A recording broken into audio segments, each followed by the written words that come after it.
ඒ වගේම හරණි අගමැතිතුමිය මේ බෑග් එකේ යන්නේ මේ බෑග් එකේ ලක්ෂ 2500ක් විතර වාහනේ. බෙන්ස් මේ බෑග් එකක්. එතුමිය මොනවද කිව්වේ 100%ක් වෙන් කරන්න කියලා එතුමිය කිව්වා. ටී-ෂර්ට් එක ගහගෙන අධ්‍යාපනය වෙනස් කරන්න කියලා විශාල සටනක් කරා. ඒ කොහොමද මේ මිනිස්සු වෙනස් වෙන්නේ? ප්‍රතිපත්ති කොහොමද වෙනස් වෙන්නේ? ඔබතුමාලා මොනවද ඒ දවස්වල කිව්වේ? 100ට එකක්වත් වෙන් වෙලා නැහැ අධ්‍යාපනයට. ඒ කියපු හැම එකක් ඔබතුමාලා කියපු හැම එකක් හැම දෙයක්ම අනිත් පැත්තට හරවලා.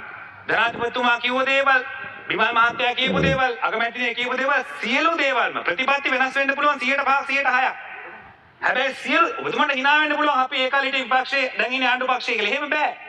අපි කිව්වනම් ඔබතුමාලා සමහරවල් මට එක එකක් කියනවා මම කිව්ව දේවල් සම්බන්ධයෙන් මම පෙනී හිටිනවා. මම වෙනස් කරලා නැහැ. ප්‍රතිපත්ති වෙනස් කරලා නැහැ. දේශපාලන ගම ඔබතුමාලා සමහරට මම වැරදි වෙන්න පුළුවන් සමහර තැන්වල. හැබැයි වෙනස් කරලා නැහැ. කියපු දේ ගලේ ගැවුවා වගේ අපි ප්‍රතිපත්ති ආණ්ඩු බලයේ හිටියත් එකයි විපක්ෂයේ හිටියත් රනිල් වික්‍රමසිංහ මහත්තයාත් එක්ක මම ආණ්ඩු පක්ෂයේ ඉන්නකොටත් වැරදි දේවල් වැරදි කිව්වා. ආණ්ඩු පක්ෂයේ විපක්ෂයේ ඉන්නකොට එතුමා අපේ නායක වශයෙන් ඉන්නකොටත් වැරදි දේවල් වැරදි කිව්වා. ඒ හින්දා තමයි එතුමත් එක්ක වෙන් වෙලා අපි පක්ෂයක් හදාගෙන මේ දේශපාලන මේ බුබු ගන්න එපා. ඔබතුමාලා මම වෙනේ වෙනවා එළියට මම ඔබතුමාලා ගැන කතා කරන්න වෙනවා මට.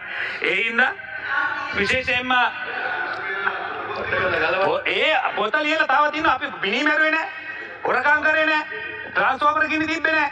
බලු වැඩ කරන්නේ නැහැ. අනම්මනම් මේ කාන්තාව වරන් එන්නේ පිටරට අමාත්‍යාංශවල ගිහිල්ලා මේකේ සිනමන් මේකේ ඇපාර්ට්මන්ට් අරන් හිටියේ නැහැ.